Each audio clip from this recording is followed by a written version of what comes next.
Hey guys, let's start. So this week we're going to tackle climate change and food security issues. And this is the layout of the lecture. So we're going to start out with the Sustainable Development Goals in the age of Anthropocene in order to highlight how human security and environmental issues has increasingly become closely intertwined. So we're going to start out how this linkage or this interconnectedness between human security and the environment issues came into being. And then what do we mean by Anthropocene age? And then like human and environmental security as multidimensional and interdependent and concept that actually transform the meaning of sustainability and intergenerational development. And this, like, out of these kind of conceptualization of interdependence, interconnectedness, like the henceforth the conceptions of nexus was kind in order to highlight, this interdependence and interconnectedness between energy, food, and security, in order to highlight how this the ecological system is a highly integrative process, and this will need like policy trade-offs and some sort of multi-dimensional action in order to bear on food security issues. So you need to bear in mind or to take into consideration energy and food as well, and this like to highlight the synergies between different policy domains. And then we are going to offer like critical or to take stock, of this conceptualization of nexus in order to highlight what's missing here. So basically the climate change and the nature. So we can speak of water, energy, food, and climate, or climate change or nature as well, because like this conceptualization of interconnectedness or changes in environmental security is the argument on human actions, only human actions. So that's why we need to plug in or to bring into the analysis the role of the climate change or the nature as a magnifying risk or risk multiplier. And this is what we are going to focus on the seminar. We will focus the seminar discussions, or we will center the seminar discussions on, by highlighting, the different dimensions of climate change in Syria, Jordan, and Iran. And then the second element of the criticism is how, like, this conceptualization of nexus with the focus on water, energy, and food actually messes out on the vertical supply chain, mainly the industrial sector. So that's why we need to take into consideration the integrity or the wholeness of the supply chain in order to highlight this kind of sectoral competition between agricultural or industrial sectors that actually may exacerbate the food security issues and the water and energy supply as well. And then what's missing as well is the global trading systems and the power play. So this conceptualization of nexus actually downplays the role of agribusiness elites and MNCs that actually controls, like the agribusiness and MNCs actually control the supply chain, and would determine, you know, the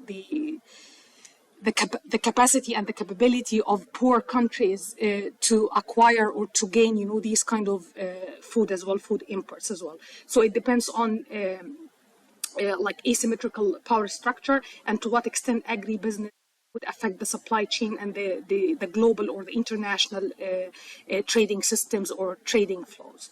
And like, because last year I just designed this module with the DPE, so that's why I avoided, you know, tackling this in some detail, because the DPE people actually, they cover this in the core module, land acquisitions and the role of the powerful and geopolitical elements in supplying and getting access to food and supply chain as well, and controlling supply chain. So this is these are like the main elements we're going to cover in the lecture, and we're going to discuss further in the seminar the repercussions or the implications of climate change for like different different aspects or multidimensional forms of climate change in these countries. So if I ask you what human development means, anyone? This is the rhetoric of the international organizations. So you might be critical, but let's focus on the conceptualization first, and then we can highlight what's missing or what are the gaps in these conceptualizations.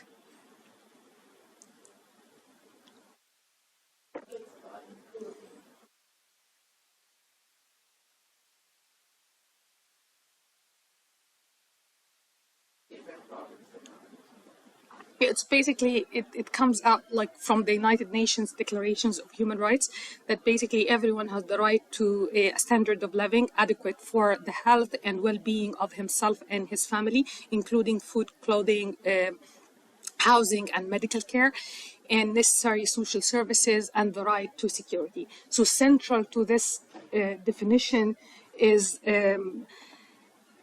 like how to empower individuals and enlarge their life choices and expand their opportunities in order to pursue, you know, healthy life anchored in like expanding freedom or the material well-being and accessibility to some key services and social services. So this is how to enhance their material capabilities and to enhance their capacity to choose or to enlarge their life choices as well. And it entails kind of inclusivity, how to include everyone according to this definition or the UN declaration, just to leave no one behind, meaning to include everyone. And and it shouldn't entail any kind of discrimination based on race, gender, or class, or any other discriminatory criteria. And universality as well. These rights should be universal and should be guaranteed for all, so everyone is entitled to these material well-being or expanding life choices, and this will eventually lead to equitable developmental outcomes or development goals. So according to this definition, so good society or empowering NGOs or civil society organizations, this will enhance, you know, this fairness consideration, and will enhance just social order, not only by securing or evenly distribute a given pie, but actually securing or allowing everyone to get access to resources, and securing on the procedural dimension allowing everyone to have a say in decision making. So it has like, you have to take into consideration, or decision makers have to take into considerations the costs and benefits sharing, because not everyone has the same level of accessibility to some resources. So you need like to have like this on equitable to ensure equity for all, in order to enhance, their access to resources, and this has to be taken into consideration while allocating, these resources. And for procedural dimension as well, you have to like the governments and decision makers have to take into consideration the participation of vulnerable groups or the stakeholders in decision making processes.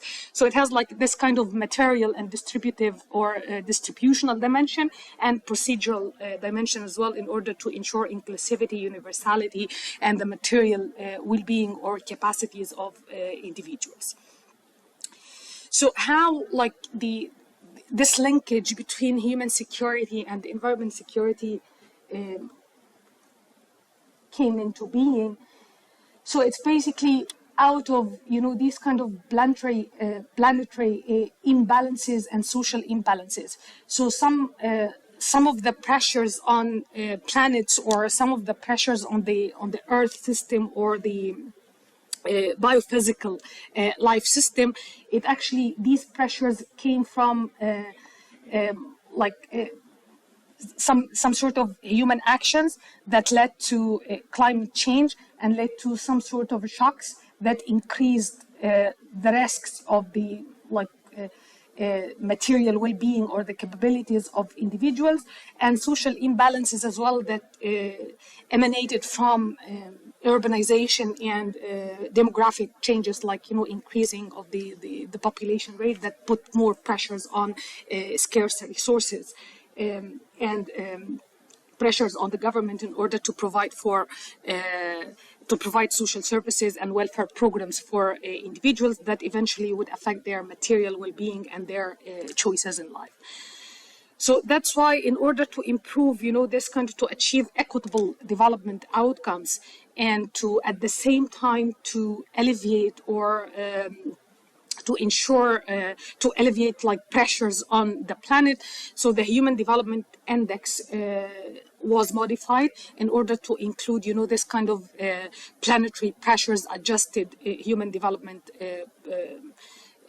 Index, in order to allow for a space for environmental issues or environment security to be intertwined or interlinked with human security and human individual well-being.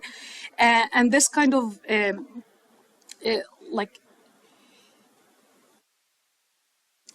this kind of adjusted index was meant to do away, with this stark distinction between planet and people, between human security and environment security. And this will come about by changing or supporting, this kind of transformation in social norms and decision or the ideational underpinning of policy formulations, and this how to leverage human development in order to allow for some space for environmental issues and to achieve eventually sustainable human development goals on equitable basis.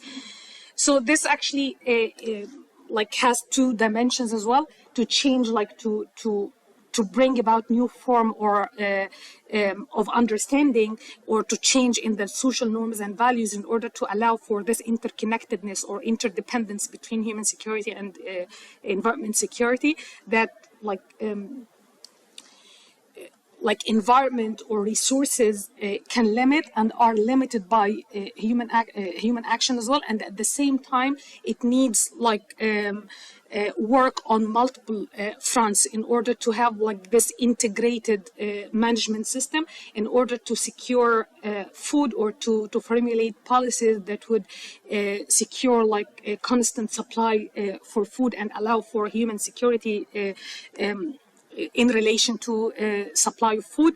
So you need to take into consideration, some policies that are related to water and energy as well, as we are going to say shortly.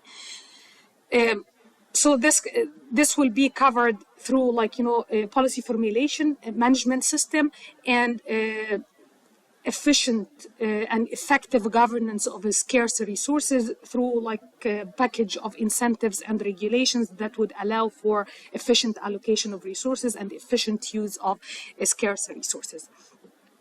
And this is how the conceptualization of nexus and um, new form or new way of thinking actually did arise out of geologist explanation of the new Anthropocene phase or age. Anyone have heard of the concept? Yeah? You work on the food security last semester, right? Yeah. It's the idea that era where human action has a direct impact on geology of the planet.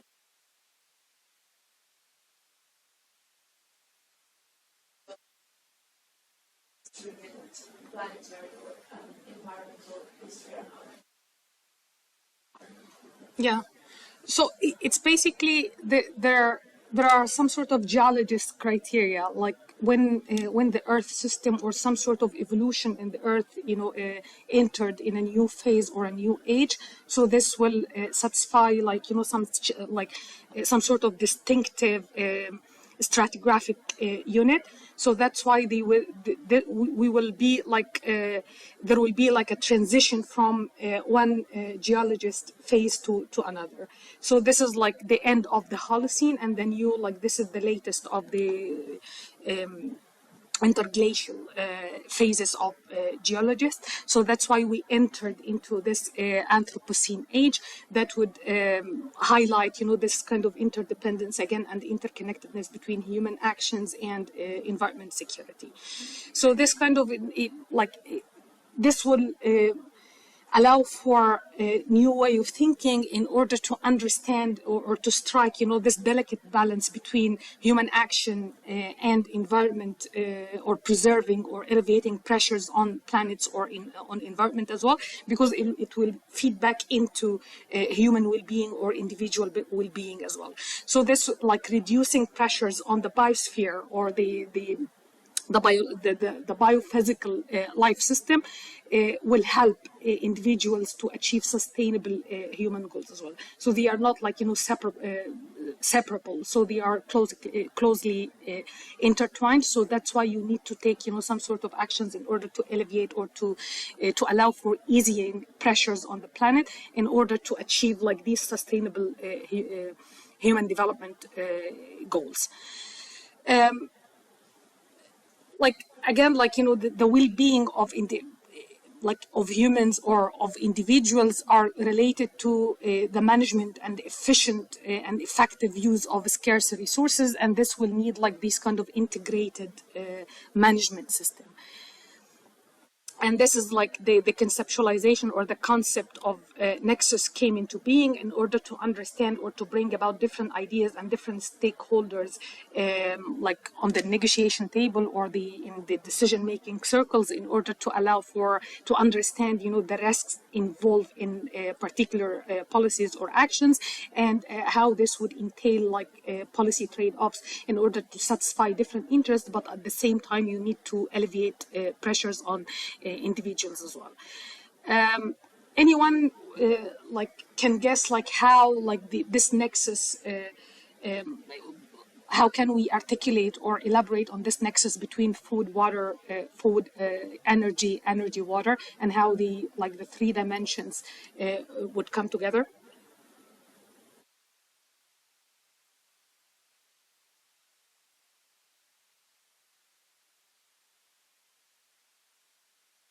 How food and water are interrelated. So you cannot secure food or to speak of food security without understanding or managing water or scarce water resources as well, or efficient use of water as well. So you cannot ensure food security without highlighting some energy issues as well. And by the same token, energy and water. Anyone can spell this out?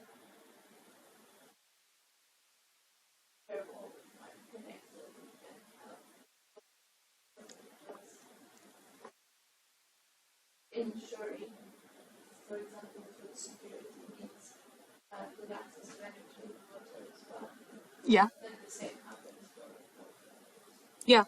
So it's basically like how food and water are like closely related or interconnected.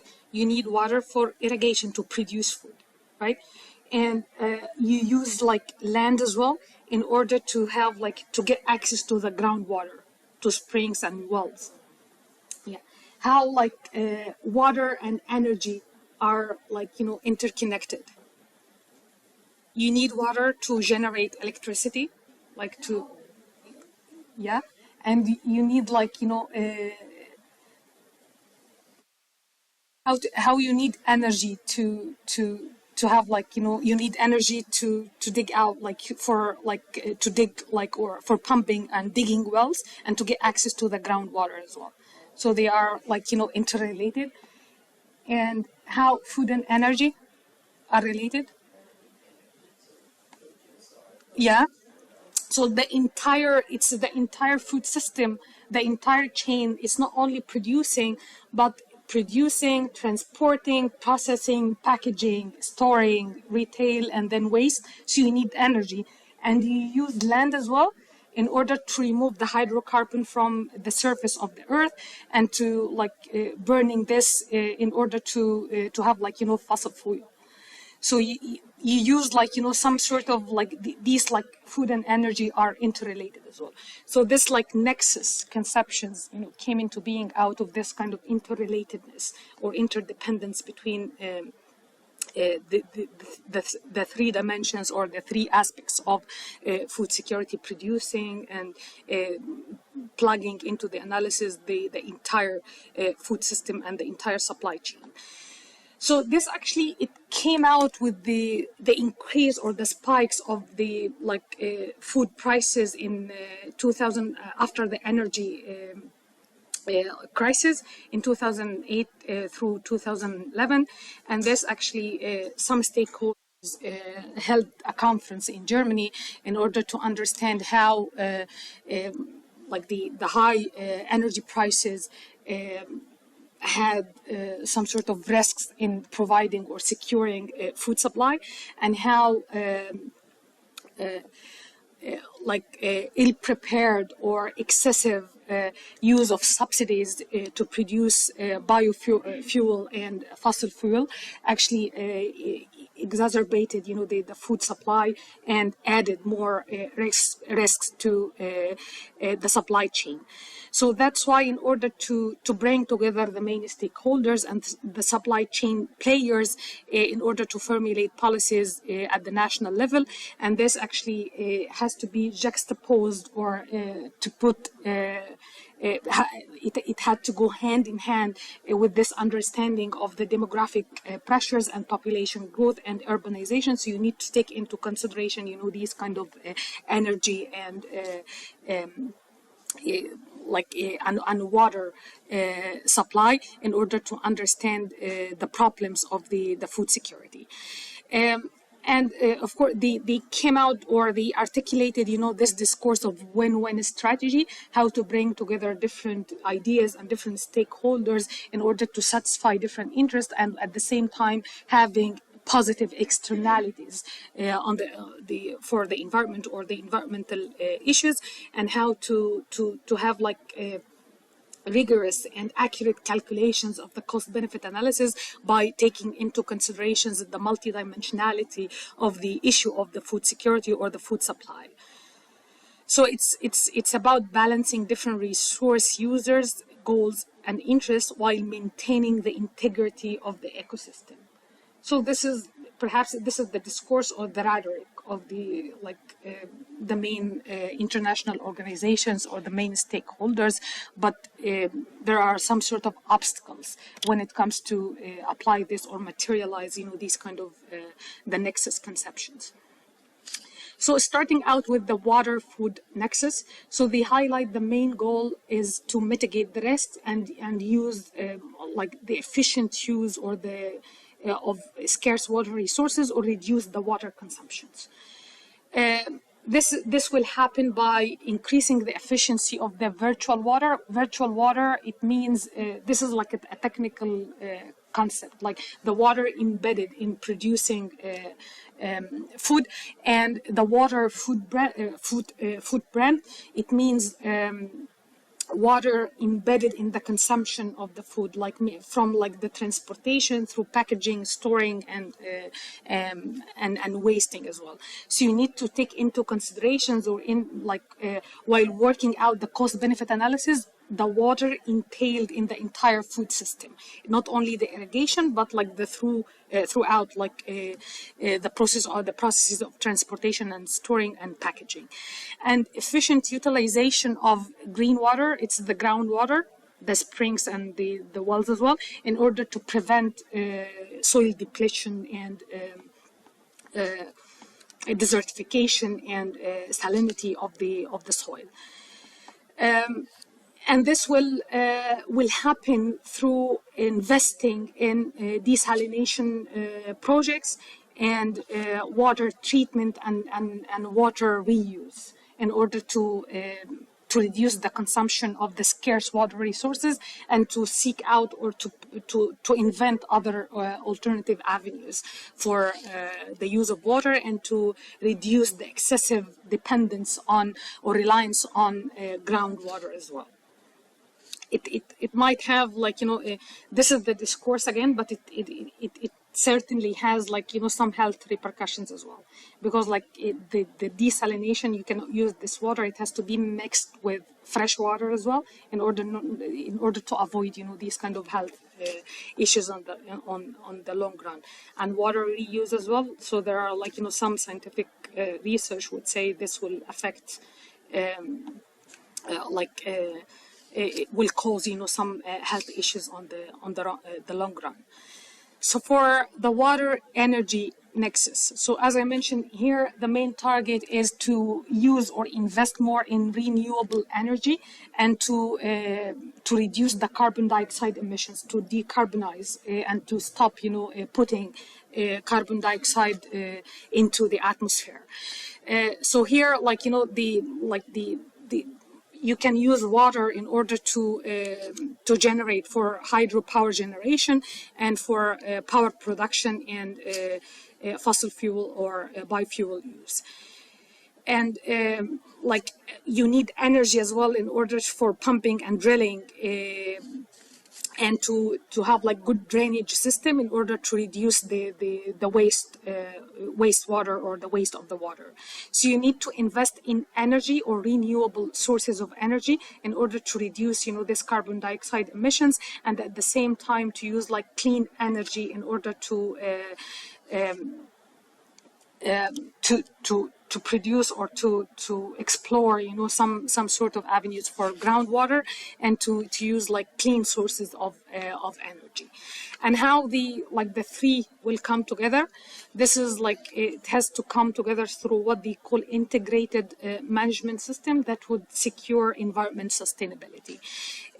How, in order to avoid this kind of to replace these kind of biofuel activities, so some countries started relying on some crops that would produce some energy like sugar in order to produce alternative energies or sources of energy.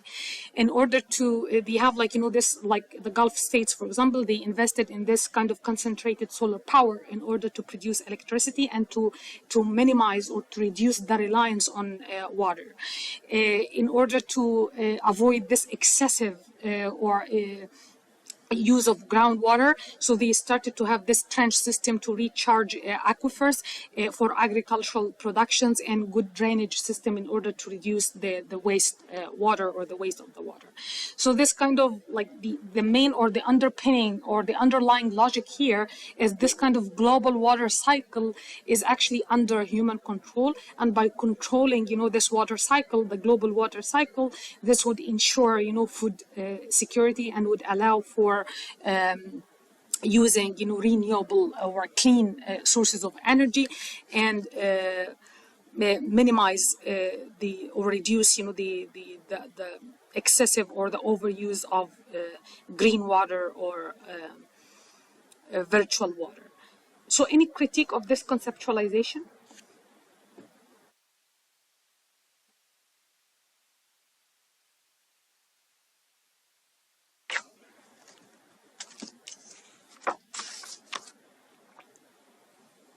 that everything is under like human control or human being.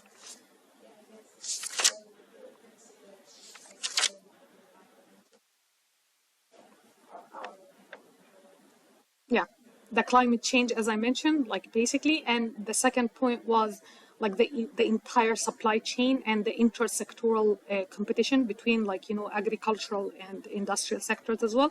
So perhaps some would say like this kind of water, energy, food nexus, it could be a sub nexus of agriculture, industry, urbanization nexus as well. So this is like something is missing here. So you need to bring them back into the analysis. And then the power play. What's the role of the powerful playing in the international trading system? Was the virtual water hegemony or the control of big MNCs or conglomerates over lands and over water resources, virtual water resources. So basically, starting out with the climate change. Why, like climate change, would be a risk multiplier? Anyone? That would affect the food supply and the food security as well. And part of it would come out of the human action and human activities as well that would contribute to climate change.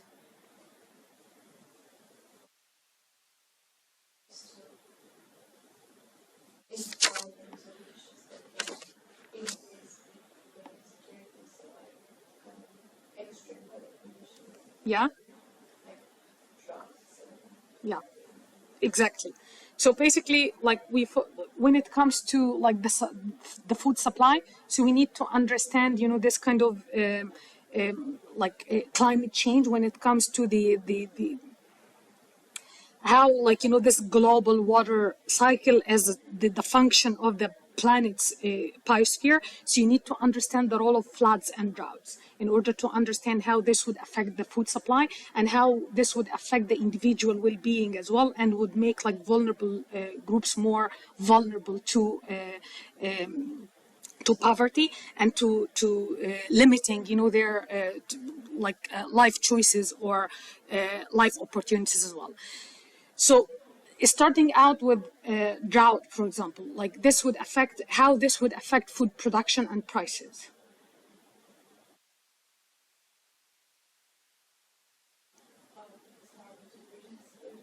Yeah.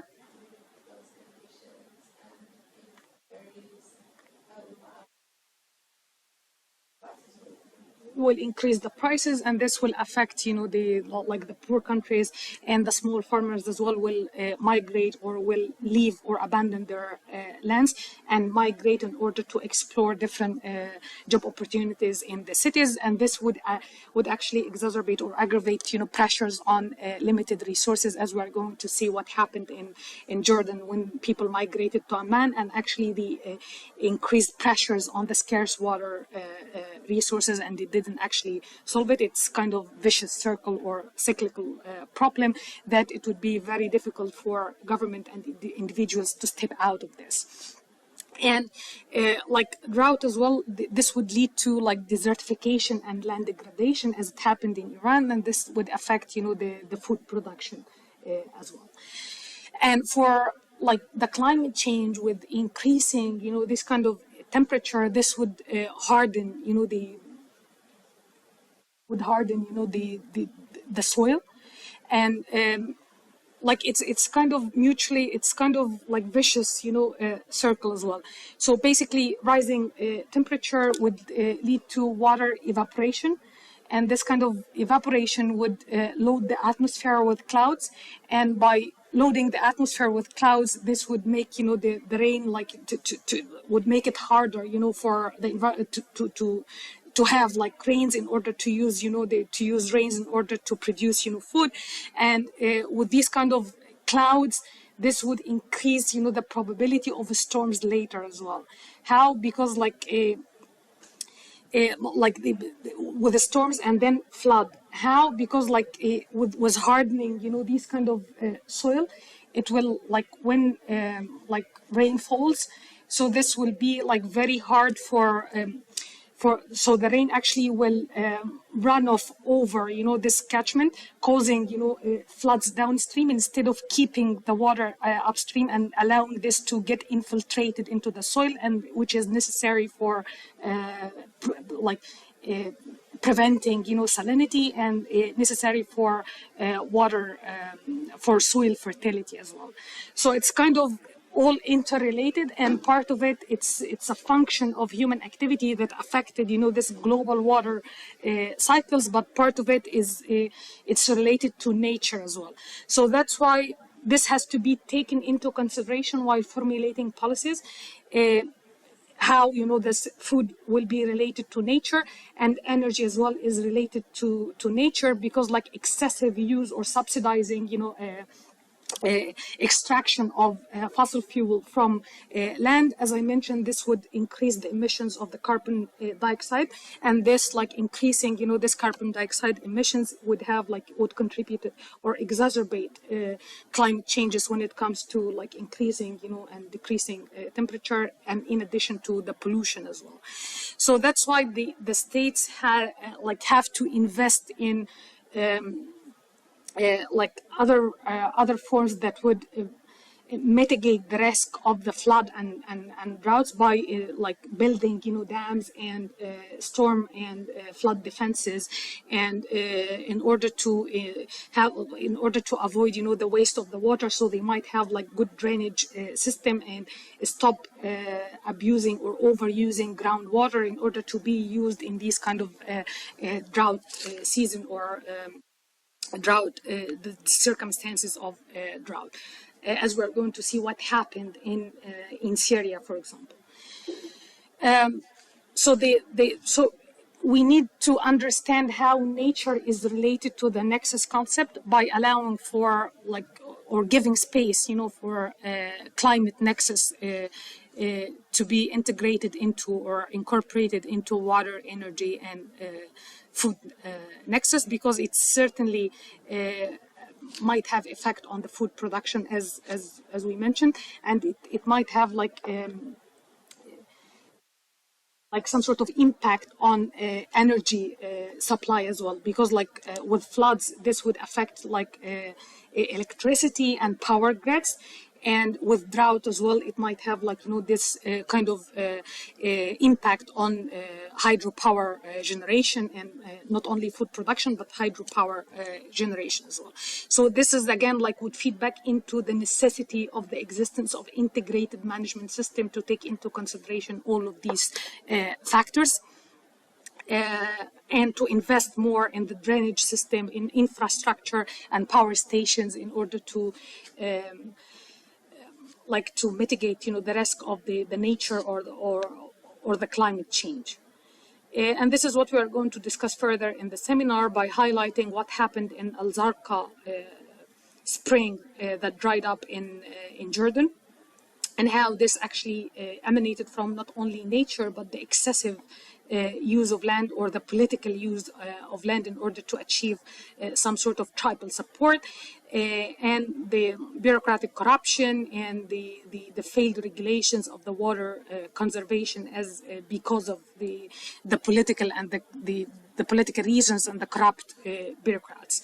And this actually had impact on the salinity of soil and the yields of crops as well, that eventually led to the migration of farmers to the urban centers, especially Amman, and this exacerbated or added more stress on the government, or to the scarcity of the water supply. The second critique is how the nexus concept missed out or overlooked the supply chain for industrial products. As we mentioned, some industrial sectors or some industrial activities need water in order to allow them to operate. For example, phosphate or mining activities in Morocco. In order to produce, phosphate, they need water.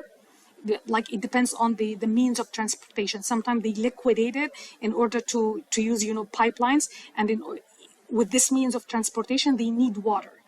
And so that's why you need to take into consideration, this intersectoral competition between agricultural sector and industrial sector, and in Morocco, for example, in order to understand this integrated management system and efficient allocation of resources.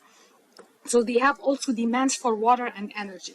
So they can use the pipelines or this kind of liquidated, liquidation activities in order to transport phosphate.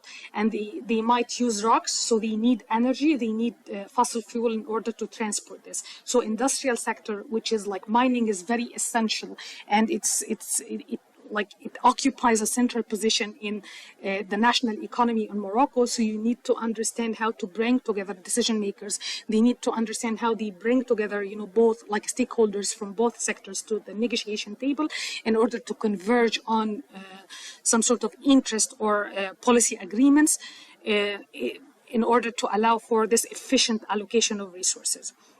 So for the authors here, it's perhaps they mention food, energy, and water and climate change, or it's a specialized nexus of multi stakeholders, and this could be a subsystem of agriculture, industry, urbanization nexus.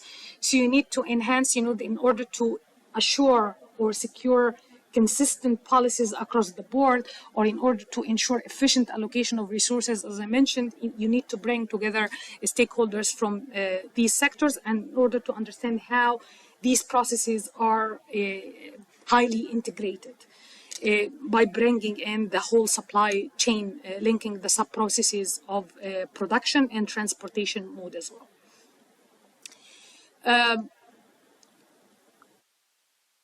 How this would happen, how they would coordinate efforts when it comes to the production, consumption, and producing. Anyone? Yeah, because some of these kind of policy related, development related policies, it entails some sort of policy recommendations as well. So how this would happen to bring together different stakeholders and to understand these kind of intersectoral competition, how this would happen, and to what extent this would be applicable to the Middle East.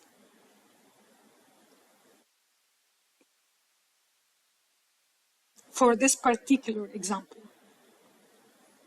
how you can bring together stakeholders from phosphate mining and activities, and from agricultural sector or agricultural production entities.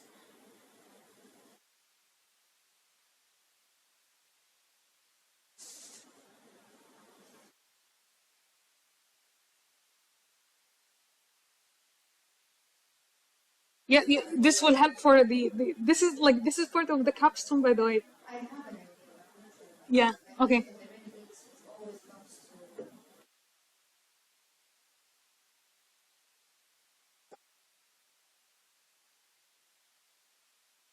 gathering all the industrials.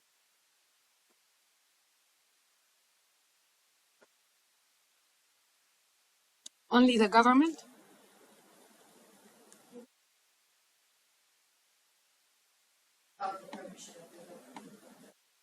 Yeah, this is one of the obstacles of applying this to the Middle East.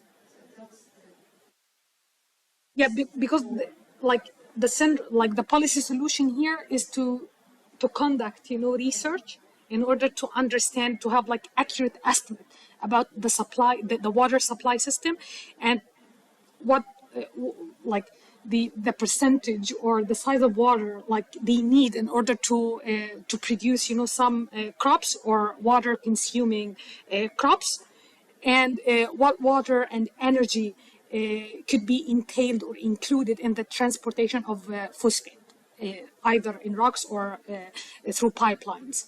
So you need to bring together some sort of researchers from natural sciences and social sciences in order to conduct accurate and to produce some sort of research and accurate policy recommendations based on accurate information in order to ensure this integrated management system, which is effectively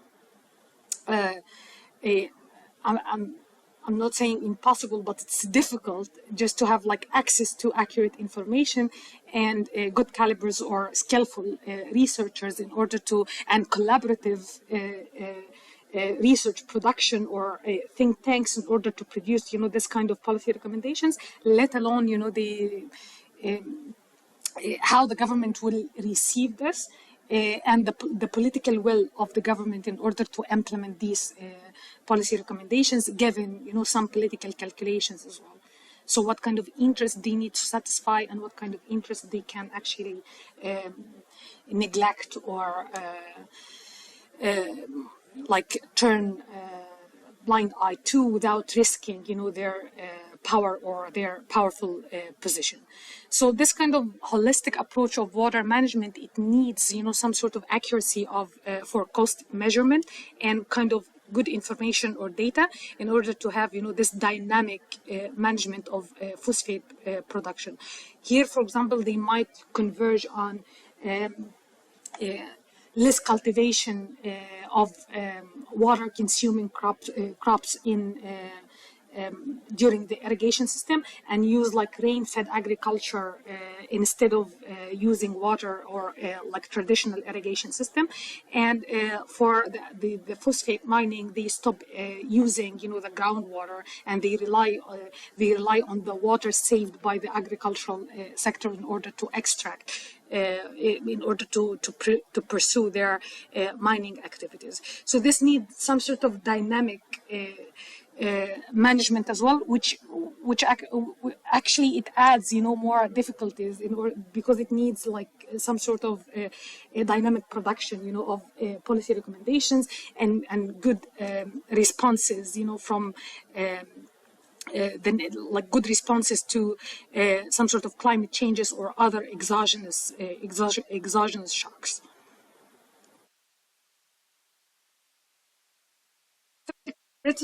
Critique or the criticism to the nexus conceptualization is like turning again, like the downplaying the asymmetrical power structure between different countries and the control of big MNCs and agribusiness players, that they control the supply chain and they actually control even states' policies of imports and exports, and this would actually undermine, the functionality or the operation of this integrated management system, because it will subject to their cost-benefit calculations rather than this balance between human security and the environmental issues. So you need to understand how the trading system or international trading flows operate in order to understand this political economy of agri-food or the production of food or the control of the supply chain. So the virtual water hegemony here, like the water entailed or included in the food production, is under control of big businessmen or agribusiness elites or MNCs that actually cannot be resolved only by getting stakeholders and getting different ideas in order to formulate policies. So you need to understand this hydrohegemony of the virtual water. For example, like here, ABCD, they control, the company controls from 75 to 90% of the global grain trade. And this kind of like, they not only control the supply chain, but they control also like by sponsoring, these kind of conferences and lobbying for particular policies. So they control, the discourse and the state policies. So you need to understand how the policies are being made and how the articulation of these kind of discourses came into being. And powerful or rich countries, they have the money to relocate their investment activities for land acquisitions overseas. For example, like the Gulf states, they had, in order to avoid or mitigate, the risk of the climate change, and they have like, this kind of dry climate that it's not favorable for agricultural production. So they actually started to invest in land acquisitions in different countries, starting, with Sudan, and then like in other countries in the Middle East and even East Asia, in order to produce, to produce food, which again like affects the ability or the capacity of the poor countries to get access to these kind of resources. And of course, like big business elites or agribusiness players, they affect domestic policies when it comes to imports restrictions or exports restrictions. So they might lobby in order to avoid, any kind of imposing quotas, on the using groundwater, like how to get some sort of internal or domestic regulations regarding clean energy or some restrictions on extraction of biofuel, for example. They might reject this and they might violate this. So you need to understand the key point here is to understand the power dynamics or the power play in order to understand who controls the trading flows and who controls the supply chain as well. In MENA region, Saudi Arabia and Emirates, UAE, they have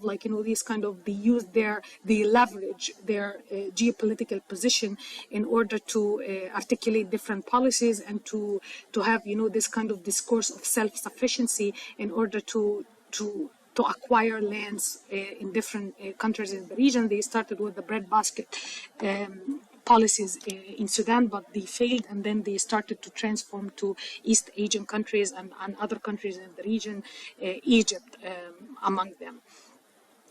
So like these kind of overseas investment and hydro hegemony is central to understand food supply and food security and human development goals as well. Any question? In the seminar, we will focus on the first part of the criticism, which is like climate change and nature, and we will tackle this from different aspects, like political, bureaucratic, and scientific perspectives, like in Iran, basically. Any questions? Yeah, okay, see you in the seminar.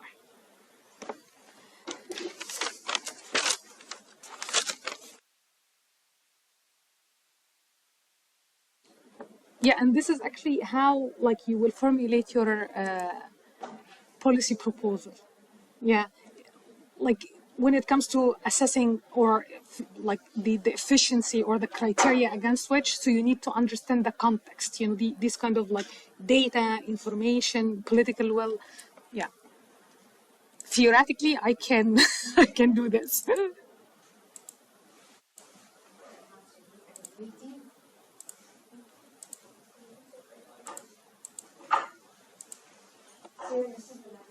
Yeah, so.